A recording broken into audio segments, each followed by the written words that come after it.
Local news for Thursday the 22nd of February.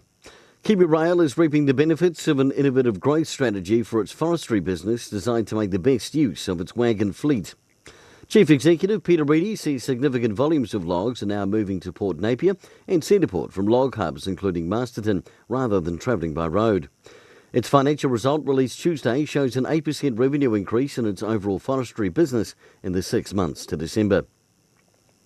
3 different conservation groups in New Zealand are engaging local community schools and in conservation education to help raise awareness and funds to get traps monitored at Pukaha Mount Bruce.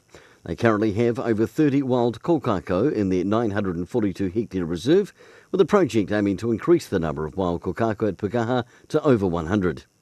And in sport, in this weekend's Bibbul Cup cricket, Greytown take on Lansdowne on Saturday at Queen Elizabeth Park, while Sunday sees Red Star play Hutt Cricket Academy at the same venue.